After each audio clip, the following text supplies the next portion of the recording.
Good morning and or good afternoon, good evening, or whatever time zone you happen to be on.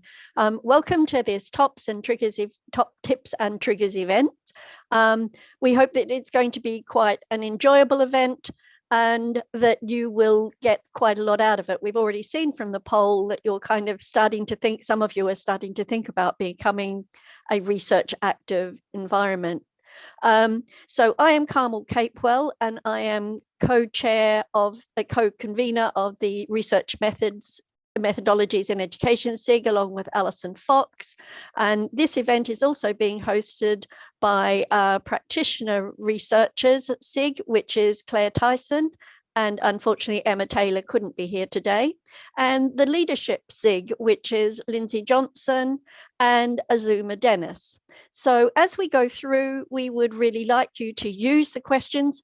Hopefully you have already seen the wonderful videos which were made by our panel members, which is David Higglebotham from Crossphase Assistant Head Teacher at Gosport and Fareham Multi-Trust Academy Trust, Eileen Gibson, a head teacher up at Kinloch Rannoch Primary School, and Rachel Foster, deputy head teacher and teacher school director at Blaine Primary School, and Anna Claire Norden, head teacher at Swavesby Primary School. So we would really like to thank them for the effort that they've already put in. This event came about as a follow-up to the Principles and Practice series of events that we ran last year, and those recordings are still available.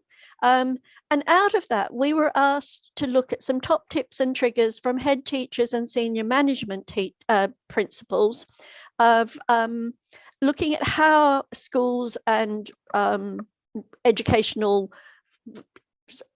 settings became more research active. And that's exactly what we've done. So the questions that you can see on screen are five questions that they were asked to talk to. What was the key reason, trigger for embracing a research-based approach? How did senior management help to provide a culture of research and use research-based methods for interventions? What were some of the ways in which the culture of research can be developed? And how were the barriers to implementing such an approach overcome? And what is some of the learning to take away from this approach? So hopefully you've already had an opportunity to see these 4 videos, but if you haven't, they will still be aligned and available after this event. So what we're going to do is to actually start with some questions that were from the panel to begin with. So the agenda for this meeting today is that in a few minutes we're going to have our panel discussion, which we will review. So you've got an opportunity, and Alison and Lindsay are busily looking at any questions that come in. Azuma and Claire are kind of tweeting this event, and we would encourage you to tweet the event.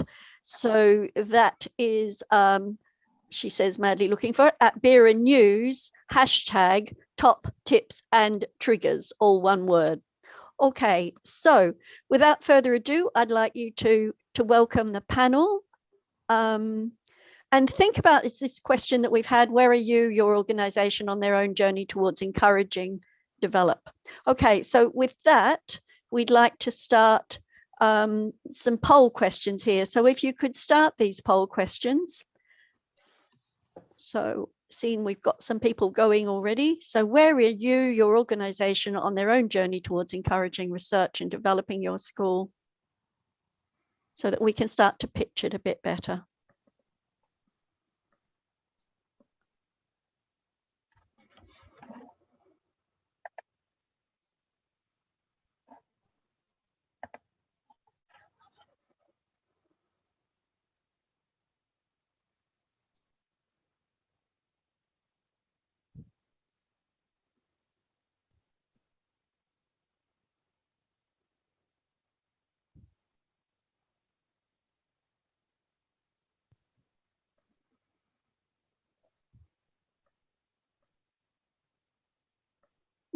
Right, I think we'll just give you a couple more seconds on this poll before we move on.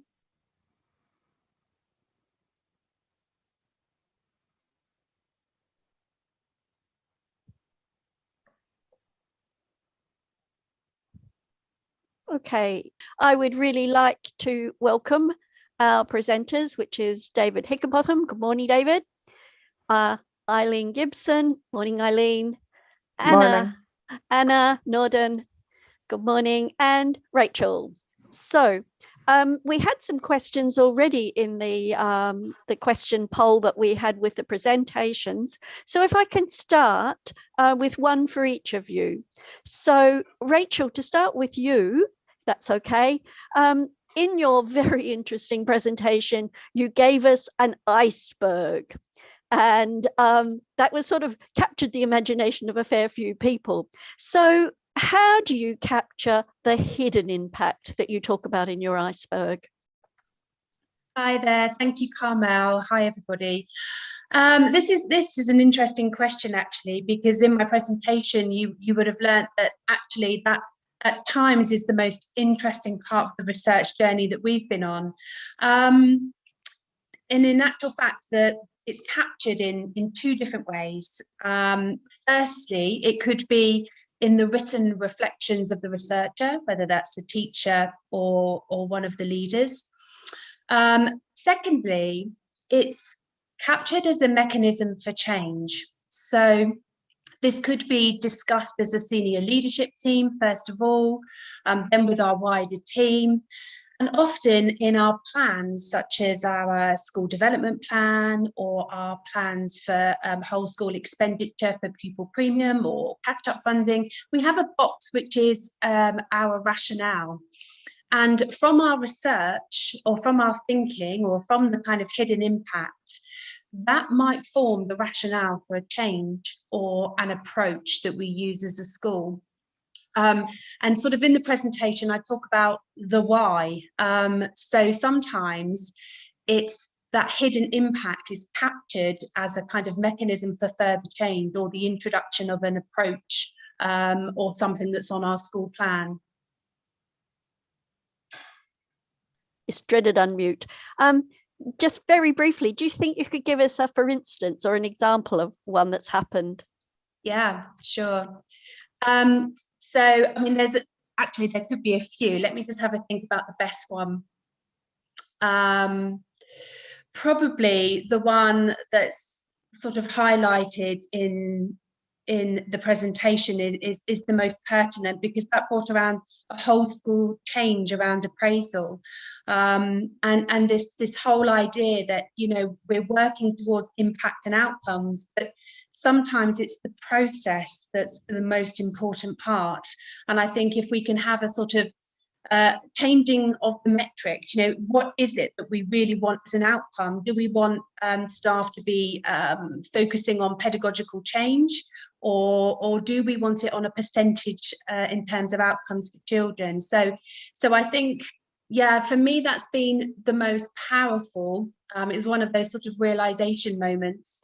But there have been others which are sort of slightly smaller. For example, we very quickly realized when we were doing some research on feedback that actually not all children like to receive feedback verbally, despite what the kind of research says. Actually, some of our children said, you know, we actually like you just to write it down. We don't want it to be sort of so with a complete audience. So for us, there has been lots of those little changes, and that is then a mechanism for change for us, which is the important bit. But that's generated from the internal research, you know, that's generated from our staff team. And for me, that's what makes it so powerful. Brilliant. Thank you very much. If I can move on to David, and the question that was sort of stuck out for you was, and it's kind of linked, is how do you disseminate your findings? Because I know you had lots of avenues that you talked about. So perhaps if you could talk to us a bit about that. Of course. Thanks, Carmel, and good morning, everybody, or good evening, whatever time zone you're in. It's lovely to be here with you all today. The biggest thing for us as a Multi-Academy Trust was finding a way to celebrate and share the excellent practice that we have across our organisation. All of our fabulous teachers, our members of support staff working in the classroom who were taking risks, or trying out something new, or who had an area of interest that they really wanted to explore and develop further. For us, it was about finding a mechanism to celebrate that and to support them with writing up their research. So for us, what made the biggest difference was beginning to publish an in-house research journal where teachers who had conducted some form of research within their classroom, or a member of support staff who had a particular area of interest, when they had conducted some research, giving them a writing frame to use to actually write that up and then share that internally. We distribute copies of that both in print form and electronically as well. Going electronic with that helps us to reach a wider audience beyond the Trust. And through various networks that we have, we're able to share the wonderful work that colleagues are doing and the impact that it's having on our young people. So for us, the in-house research journal was really important.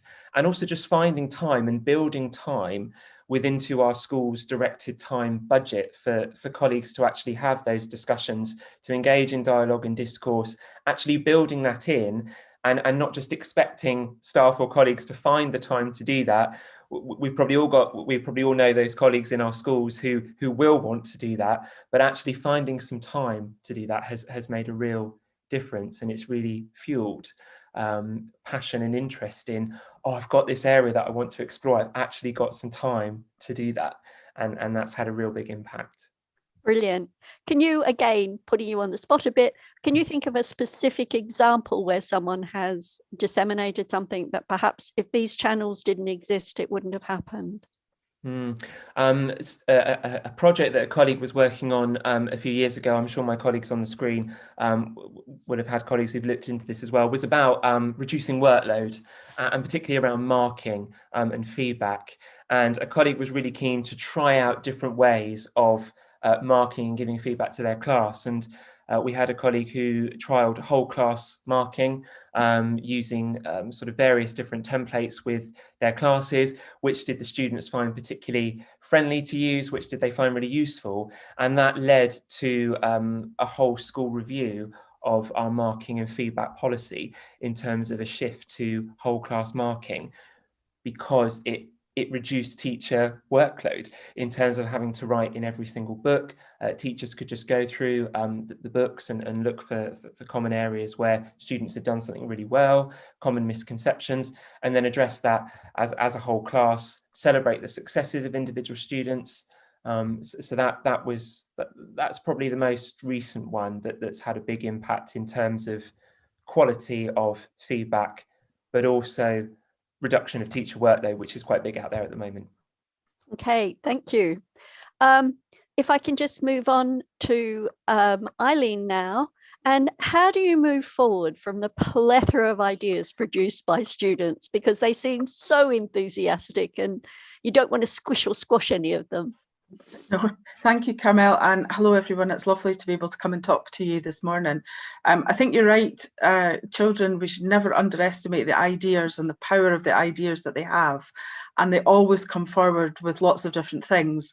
The video that I did for you is just an example of one of the things they came up with. Actually, our whole school improvement process is based around action learning cycles, and has been for a long time, even before we introduced our team of cool canines into the classrooms.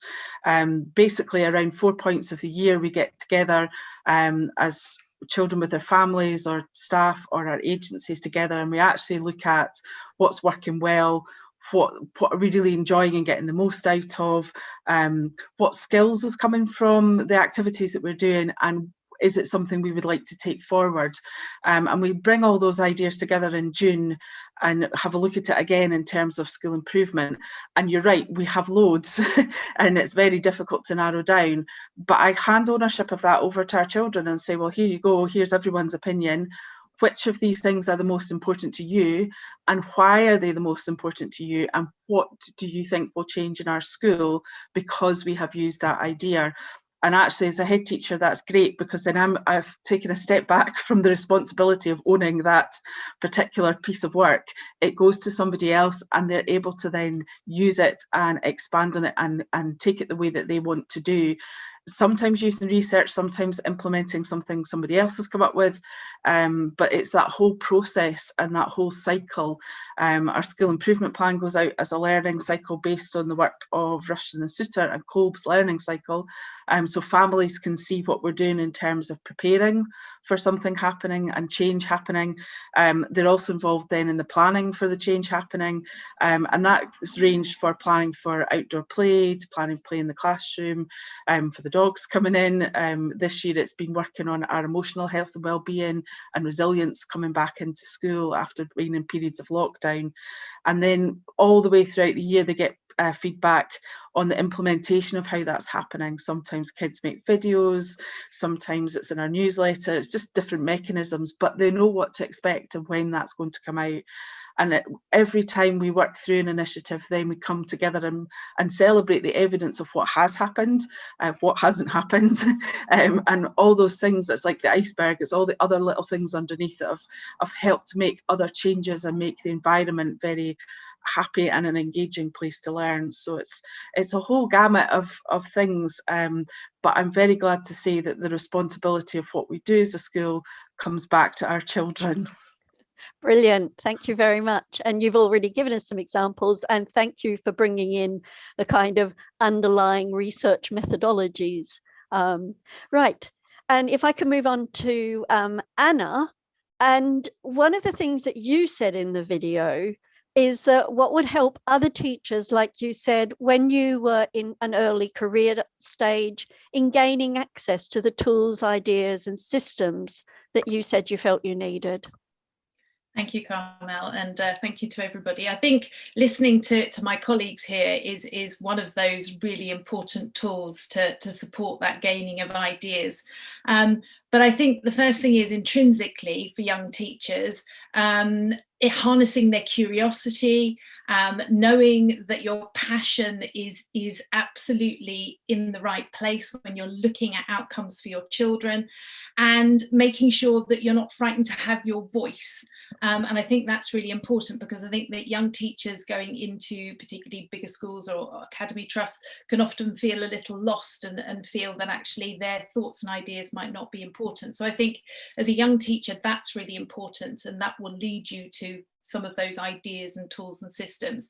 I think also what's beholden on us as a system is to ensure that in our teacher training, there is actually a place given to and a platform for action research. And therefore it's important that schools that engage in teacher training engage with that as well. So for me, it's about finding yourself a school that aligns with your ethos. And I know that that sometimes can be really hard, but I think as a young teacher, you want to take time to look at schools, to find jobs and roles in a place that actually is aligned with your own ethos. And therefore in that place, you will be able to enhance your curiosity, develop your passion, and have a voice. I think reading is absolutely paramount, that curiosity to read and to look at a very wide sort of variety of readings and texts. And, you know, that can be just like it is here today, visual and sort of hearing from people, because by hearing from other colleagues, you actually can sort of take on board that professional dialogue, which then leads to new ideas, new thoughts. So with examples that David and Eileen and Rachel have all given, they're things that all teachers will be thinking about. All teachers will have had, you know, moments of going, that's not working for me, what can I do? Whether it's personally as a teacher and workload, whether it's in the classroom because your children have a curiosity and idea for themselves, or whether it's about how our feedback impacts on the children. We will have those ideas as professionals because we are passionate about the outcomes for our children. So I think finding platforms for professional dialogue is so important. Different schools around the country may well be in clusters where actually that is important to the cluster. And I am very lucky in that I work in a cluster where we are passionate about moving our practice forward as a group, and we seek out opportunities to do small group research, action research across the schools, share ideas. And so it's taking that sort of momentum from within and finding whether it be things that you're going to read, things that you're going to join in professionally, such as groups like this or local cluster schools, and then having that voice and saying, I'd like to move forward with this. And in my case, that's how I started. I went to a school where the ethos was very much aligned to my own. It wasn't an action research based school. It didn't have that sort of platform, but it had a head teacher that had that ethos and that drive. And so we sort of created it ourselves. And that is kind of, quite a long time ago now, 28 years ago. And I just went and said, I want to do this. Can I look at this? And I was very lucky that she was very supportive. So I think finding those foundations for yourself, both intrinsically and externally, is really important, but also looking broadly, reading broadly, joining in broadly with different events and different activities. And for me, that was very much a drive, because then you find out what you think is a good starting point and then give it a go. Yeah, thank you very much. I mean, I think that sometimes perhaps as teachers changing jobs, or newly qualified teachers, the give us a job syndrome is very strong, and you forget about that ethos. And I know my own mistakes as a young teacher a long time ago, but joining an organization that it was a very bad fit. But I think, thank you for highlighting, and it was interesting to see the nods going around of this internally driven, maintain your curiosity. We've got one question from the panel, from the floor, which is Rachel, particularly aimed at you, if I may, talking about, from Graham Chisnell's, how have you aligned research methodology to appraisal for staff? So quite a big question. Yeah, hi Graham. Basically, what we did was, when we went through our first round of action research, which was about 9 years ago, that was very much a sort of linked to the university, and that was like an experimental year. Following that, we added it as an appraisal target, which was around a theme, which would have come from our school development plan, which all of the staff have input into. And that has ranged from the use of pupil voice, to spelling, to those pupils with SEND. This year we're looking at maths, and then staff can take three different areas that they're really interested in, or that are appropriate for their class. But that appraisal target is about engaging in a research approach to therefore find out, and then whatever the teacher wants. So their input in sort of constructing that appraisal target is really important. The kind of methodologies that they choose, that would be discussed with our research lead, who would then support staff in research methodologies and ethics, etc., etc. Okay, thank you. I love a good link woman, and I've got two. So I've got Rachel linking to the next question, and also Diane Cantali, sorry if I mispronounced your name, is talking about, it's one of the questions we've had before, about how do you deal with, it's a double-edged question really, how do you deal with staff who want to be involved? How can you encourage staff to be involved, and so it becomes more research informed practice? And a multiple question here, how do you deal with staff who don't want to become involved? So I will leave it up to you as a panel who jumps in first, but if you could all contribute, that would be brilliant. And thank you, Diane, for the question. I'm happy to start us off, if that's right, Eileen. I'll sort of take maybe the part about sort of those that are not quite so keen. For me, I've always sort of used the leading from the front as a sort of a starting point, and that I feel if you can show people that it is doable, that it sort of is something that is meaningful, that actually can make a difference to them as well as to everybody else, then actually you get a much better buy-in.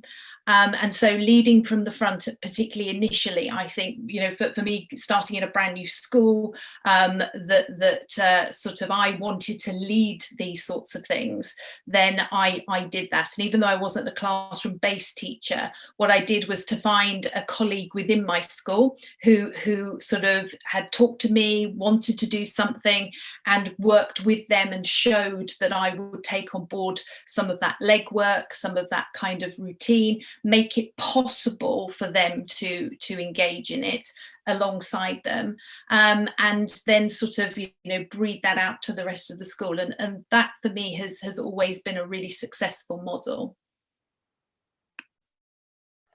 Yeah, I would agree with Anna. For us, it's certainly part of our school improvement planning, and everybody's involved in that. So they have their chance to put their voice and ideas into what's going on in the school.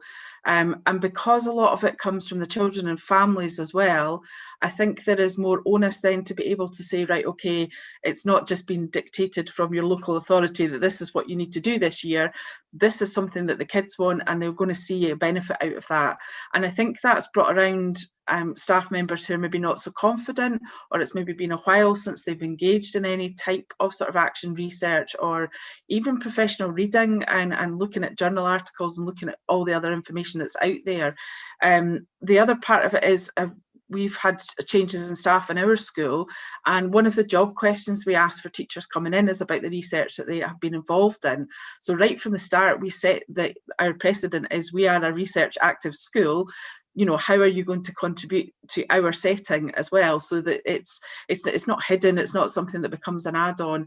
And I think doing it through people's professional reviews, employment reviews, we call them ERDs in Scotland, so doing it through that as well, it then gives you ownership. We say team one, me one, and we have those targets so that you've got something that's going to benefit everybody, but then you can look at something that is of particular interest to yourself.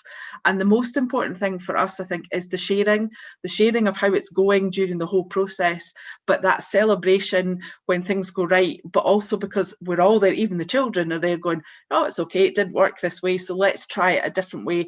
Who's written something about that? What can we find out? So it becomes this whole, it just becomes the culture of your school. You know, it's not written on a wall anywhere or branded on a badge, but it becomes your way of being and how you want your school to operate, because you know that a research cycle is going to support everybody in what they're aiming to do. Thank you, Eileen. There's lots of nodding going on from David and Rachel here. So David's got his mic on first.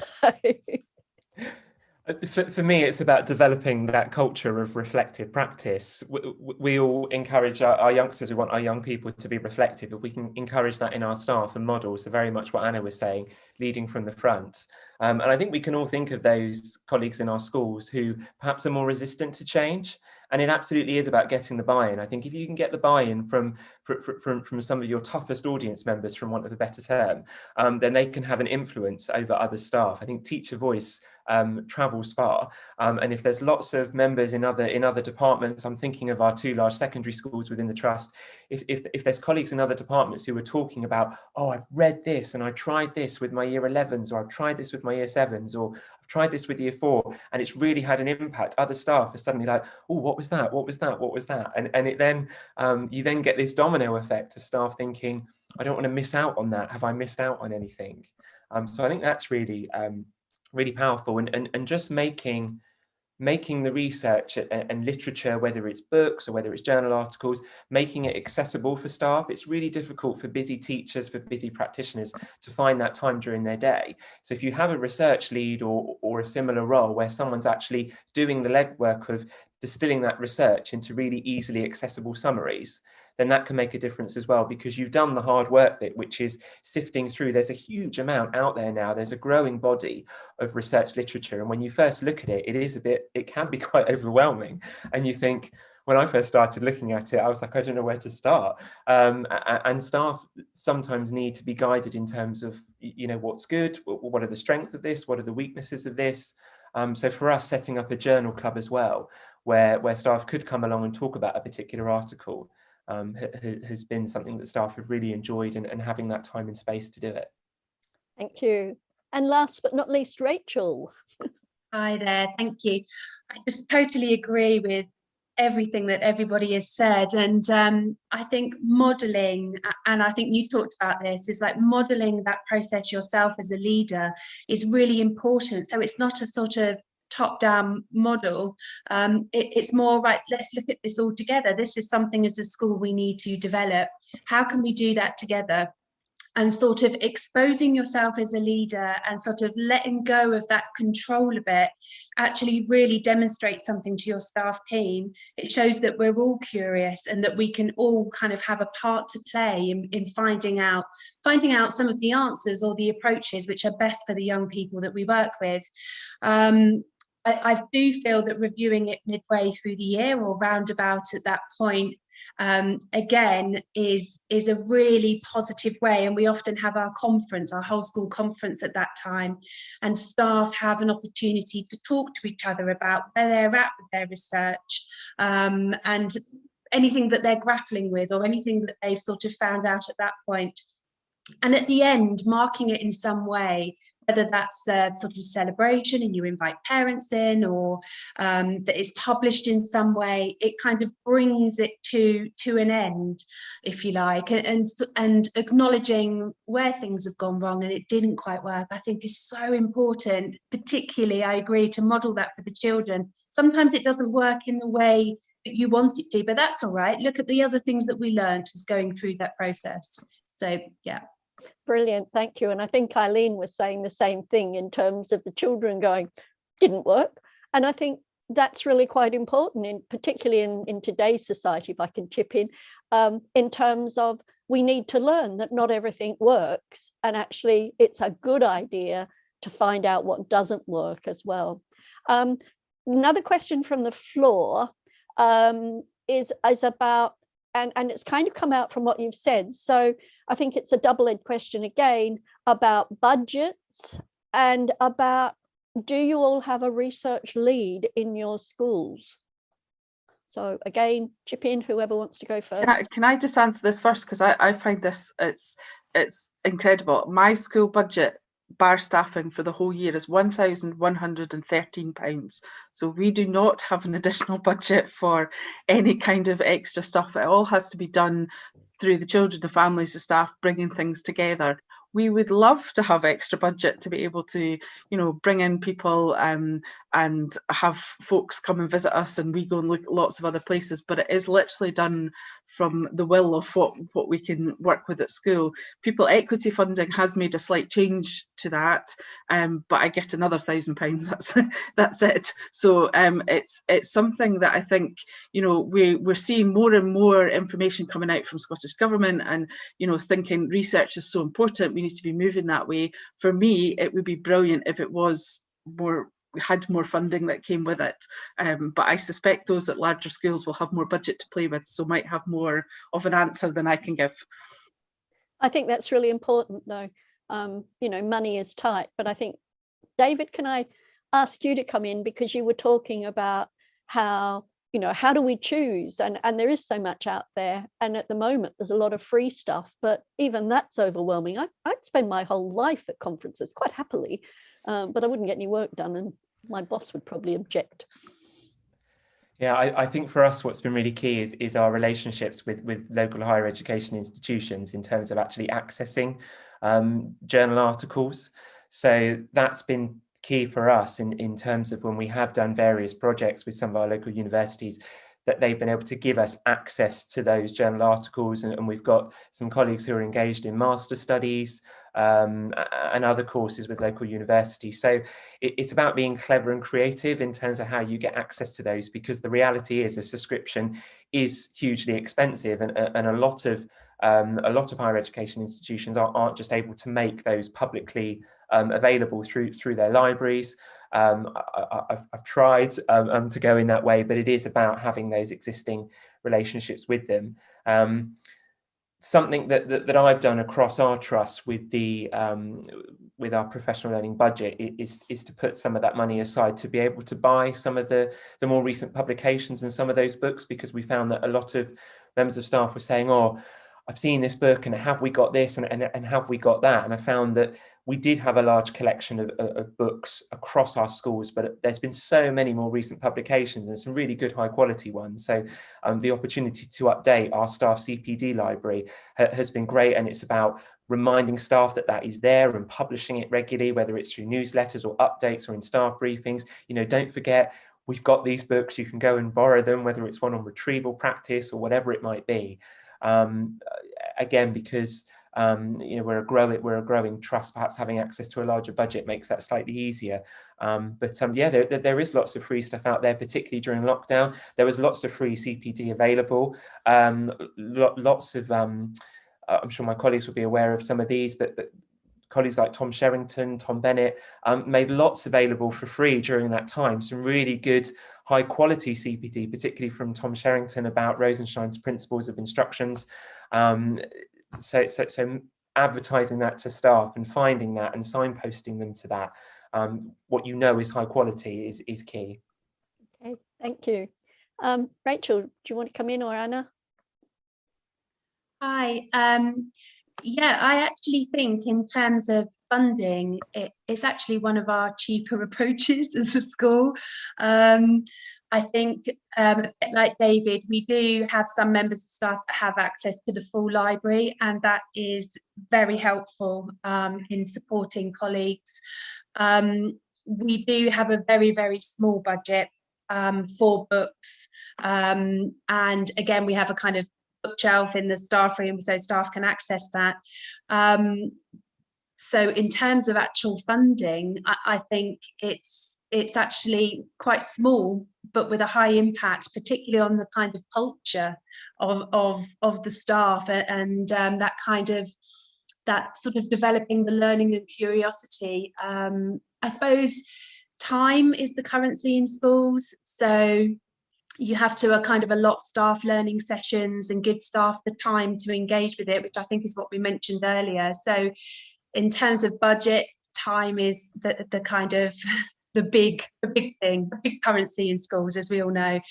So just assigning that so that staff do have the space and time to reflect and think is really important, particularly after busy days. Yeah. We want to watch something on Netflix, not read a book on pedagogy. Well, some of us may. Anna. Again, I would echo sort of several of the previous thoughts. As a school, we don't have a specific budget line that says action research, but what we do is when we look to set our budget, and you know, we're in that pattern of budget years not aligning with academic years, so that always makes life quite interesting. But when we look at our next budget year, we think about what our school development plan sort of main aspects will be for the September, and through that kind of dialogue and discussion, we then sort of apportion on our budget lines, particularly for CPD, particularly for supply cover, sort of proportions that we know will support some of these activities that we will go on to do. So Rachel's absolutely right. Time is really fundamental for staff, and ensuring that when they are engaged and embarking on sort of research-based activities, that they are given that time to be out of the classroom, whether it be to read or whether it be to undertake certain aspects of the research, or whether it be to write or whatever it might be. So we also look very carefully about our cover plan for each term, and we use the sort of internal support that we have from certain members of staff to cover. So it is a sort of a joined up thinking, in that whilst there isn't a specific budget line for action research, it's kind of encompassed in certain ways that we plan, and particularly for the budget. Brilliant, thank you. Can I just quickly go round, because there was that other question. Do you have a research lead in your school setting? So there's a nod from Rachel, nod from David. Not specifically. I think probably that's me. And is that the same for you, Eileen? I think for us, it's everyone. So it just depends on who's leading on which initiative that year, really. Right. Okay, fine. Thank you. just moving on to another question that's sort of come in from the floor, but also was a pre-question about, do each of you have a relationship with an HE institution? So there's nod. Ray, Anna? So my relationship is not about research per se. It is about teacher training. So yes, I have a relationship with a higher education institute because of teacher training, but because of those links, I'm able to use those to support research. Right. Okay. And then Eileen? Yeah, I've got a brilliant link with the University of Dundee. They've been so supportive. It kind of stemmed from me doing my own Masters in Leading, Learning and Teaching there, but my tutor has continued to keep supporting us right the way through everything we do. And it's great because it opens up us to be able to speak to other colleagues. The school itself has links with St Andrews University, so we're in terms of science development. So we're always looking for the next higher education setting to kind of engage with us as well, because I think that's really important, especially because we're such a small school. It's quite unique in what we offer our children, but also in the experience we can offer for students coming or people wanting to participate in research as well. So we're an open door for anybody who wants to come and get involved, but I think most importantly it's having that contact with, you know, tutors, etc. at a university who you can go, help, I'm trying to do this, what do you recommend? I think it's exceptionally important. Brilliant, thank you. David? And Rachel, sorry, go on, you were first, sister. It's like a buzzer. Yeah, we've got links with Canterbury, Christchurch University, but also the University of Kent, and I know that there are quite a few sort of universities as part of this audience, and what's been really helpful for us is having members of our governing body who also work at universities locally, because you then get those kind of very specific links that might come up via your school development plan.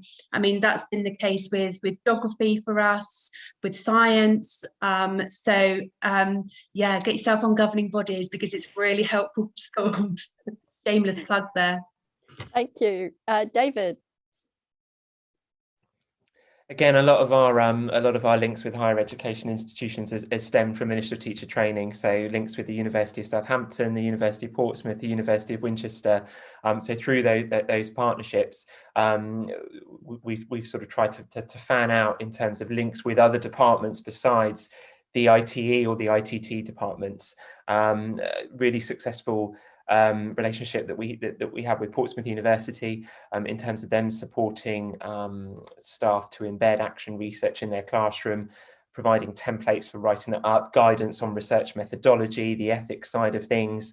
So in terms of what support the school needs from higher education institutions, it's what we've already talked about in terms of access, because the reality is for lots of schools there just won't be the budget to gain access to academic research literature, but also reaching out to schools to say, what can our staff do, how can we work in partnership together with staff to support groups of colleagues who are interested in conducting that research, and also the channels that universities and higher education institutes have for sharing that as well, I think could be really powerful moving forward. So it could be about individual support for some staff members. We have some staff who have found sort of master studies courses and have asked for sort of assistance there. A lot of the time that's financial assistance, because that can be a bit of a barrier for some staff in terms of engaging with master's levels study. So we do get staff to write a rationale. How is this going to make a difference to your practice, but how is it also going to benefit the trust? And if there is a clear rationale for how that's going to benefit us, then why would we not want to invest in developing our staff if it's going to benefit their practice, if it's going to benefit our community, and particularly have a positive impact on the outcomes of our young people? Then we'd always look to support that. But yeah, I think sort of the higher education institutes reaching out to schools, I think, would be a really positive move. Mm. Any other comments from anyone? Yeah, I know my own university, we have a lot of relationships. We call them outreach. So yeah, and I think sometimes it's not about perhaps going in with a research project in mind, but asking what would be helpful. And I think you're all talking about action research, which definitely comes from from you with an issue that you want help and exploration. Just following a question back up a little bit that came in a little while ago was about, from your experience, Graham Chisnell again, from your experience of engaging in the culture of research, how does it impact on the climate and how the staff feel in your setting? You talked earlier about recruiting and appraisal, but this is kind of going the other way. How did the staff feel and how do you know how they feel? Opening it up first in Anna.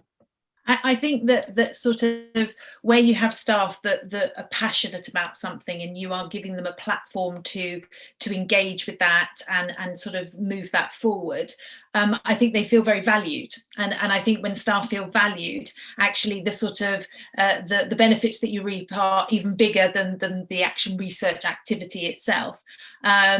Because having that voice and being able to explore your passion for the benefit of your children, whether that be initially your own class, but predominantly more often than not, eventually across the whole school, it makes the staff feel that they have that bigger voice in how we as a school develop and a bigger voice in how to resolve those issues that we find as individual teachers. And having sort of now worked in a variety of schools and having done similar projects myself from very small scale to slightly larger scale, every time you do these things, they're slightly different. And therefore having those voices within your staff to say, I am experiencing this and I would like to do something about it. Will you support me? I think the benefit of saying, yes, I will, and allowing that voice is really powerful. Great, thank you. There were lots of nods going on. Yeah, I would say I would agree. I think it makes your whole culture of your school something that's very open, something that's very honest, and something that allows reflection. And what I've seen is the change in the style and conversations that you have, you know, staff to staff and pupil to pupil, even with families. You know, you can say, yeah, we've figured out actually there's a little bit of a gap here in terms of phonics development. We've got these ideas, what do you think is going to work? And you have that really in-depth conversation that you probably wouldn't have had as well before, if that makes sense.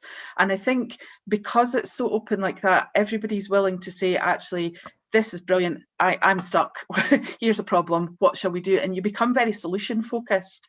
And when you become that way as a whole school, then it kind of, everything else kind of drops down a little bit, because the important thing is, you know where you're going, you know where the issues are, or where you think there's a gap, and you know what you want to do to fill that and find out how to go about it. So I think it changes relationships, but it builds them and makes them really strong. And the fact that you do have all these other partners, like in the universities, and you know, other students wanting to come and learn at your school, and just building that whole big structure around it, I think really makes such a big difference. And it becomes something everybody owns. And you know, as a head teacher, that is the most important thing. You come to school, you come to work, you come to learn, you come to play, you come to do all these other things, but you need to own it, and you need to know that you're making a difference as you go along. And that, for us, I think, is the big change and shift in culture. Okay, thank you. And lastly, Rachel. Yeah, I mean, I think it just establishes that sort of learning culture. So I think that has a big impact on risk-taking, on people willing to experiment with their practice. And I think if you think about some of the sort of Daniel Pink stuff around sort of autonomy, staff feel more empowered and feel, you know, happier in their work because they've got some autonomous practice. And it isn't, you know, a senior leader or a colleague saying, you need to do this, you need to use this program. And I think lots of that depends on the context of your school. And sometimes developing a culture like this can take time, and you know, you won't always get it right. But I also think that, you know, if your school was in a challenging circumstances, then maybe you know, this sort of approach might come a little bit later. It just depends on the context of the individual school. But certainly for us, it is about those everyday dialogues. It is about that kind of level of professionalism and curiosity, which I think it establishes a risk-taking culture, which I think is really important in getting the best possible learning experiences for the children. Brilliant. Thank you very much. We've just about come to the end of our time, unfortunately, and haven't had chance to look at all the questions that we've had. I've been trying to include people in the conversation. I mean, I think just quickly round the panel now, from what you've discussed today, what you've thought about in your past, sort of what would be your top tip to someone who was trying to get involved in making schools more active in research? I think for me it would be finding those, if you're just starting out on this, find those staff members who are keen to do this. Going back to what we were saying at the beginning, I think it was Anna was saying about harnessing the curiosity. You know, harness the curiosity of those staff, get them on board, and if you can get them in leading this, then more and more colleagues will begin to follow as it catches on. And I think the other top tip for me is I think we've all said this, is provide time for staff to engage in that. I don't think we can just expect staff to do this. As we've said, at the end of a busy day, the thought of going home sometimes and picking up that book when you've got like Netflix or whatever it might be waiting for you, if you actually provide that time during your directed time or during the school day, I think that's a good idea moving forward to start with. Thank you. Shall I go, Carmel? Yes. I think there's been quite a few questions about sort of HEs being involved with schools. So I think my tip might go sort of down that avenue. I think I would certainly make contact with local schools. If you can be on a governing body and give up your time, that is really, really important and valuable. Again, I think Carmel hinted, we at times have used research which is external and allowed researchers into our school because, you know, we're a learning organisation and we want to support that externally as well. But equally, you know, that kind of reciprocal relationship with the university, we'd like to really use your expertise to support our staff, and particularly for subject leaders in schools, and your expertise in particular areas would be really important. So do make contact with schools and say, look, if you're wanting to embark on an action research journey, we would really like to support you with that. Us as a school, that was a brilliant starting point because we had that modelled and our hand was held really along that first year of that journey. And I think if you could offer that to schools, I mean, we did pay for it in that first year. I think it's really helpful, really helpful. Brilliant, thank you. Anna or Eileen? I would agree with both David and Rachel in everything that they've said, particularly around governors. Sort of, you know, as a head teacher, sort of having a governing body that's really supportive. I'm very lucky in that one of my governors is particularly involved in HE, but actually all of my governors are very supportive of us kind of undertaking things that support the journey for our children. And I think that that's the other thing that's really important, is that it's about engaging your staff in what is important for the benefit of both themselves and the children and the children's outcomes. And all teachers and staff that work in schools do that. You know, that they come to work in a school for the benefit of their pupils and wanting the best for them. And actually, I think if you can sort of, you know, maintain a passion about that, then actually, you know, in addition to all the things that David and Rachel have said so far, and I'm sure Eileen will add to, you know, those are the key points of being a leader and supporting your staff. Thank you. And lastly but not least, Eileen. Yeah, I would echo what my colleagues have said. I think they're all very important. But for us, sometimes I think it's about the children, because, you know, 90% of the things that staff want to do research in focus on something that is going to make a difference for the children. And for us, handing that ownership over of, here's the gap, what would you like to do? That's so important and so empowering, because they have a unique eye of what is going on in their world. And sometimes we as adults don't see that. And I think that has to be a really big part of educational research going forward, because, you know, they have a voice, they have way better ideas than we do sometimes. And I think, you know, for staff to be encouraged, for that culture to thrive, we have to look at it from the point of view of children, staff, families, everybody. But the child's voice for me is probably the most important thing in educational research today. Thank you. Okay, we're nearly at an end. There's been a request of whether or not you would mind sharing your email addresses. So if you can let us know, and then we will make those available somehow. I'm sure Mida can help me with that. And also, I mean, I just think that it's been really, really inspiring listening to you. And, you know, learning from that. And I think David, you said it at the beginning, and Eileen's just said it. It's not something that's been imposed by from above, if you like. It's a sort of ground up. Students of all ages, teachers kind of, oh, I've got a passion for this. And also, you know, the what's in it for me factor is really big. And that the time, I think, Rachel, when you said time is always the enemy of all of us. I mean, look at me now, I'm clock watching yet again. You know, I don't know what will happen to me if I run over. Maybe I'll be blasted out somewhere, but it's that kind of, you know, chair.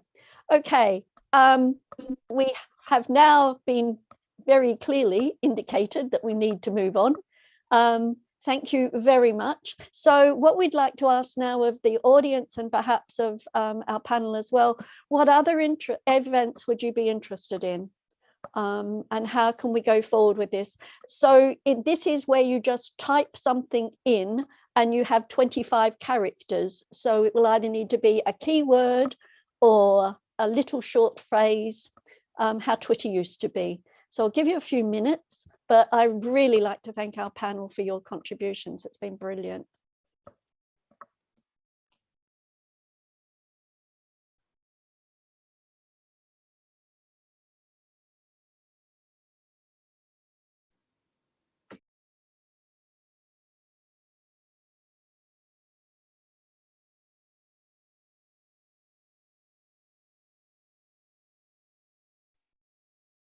Yeah, I think, yeah, results from the evidence. I think that's been quite an important one.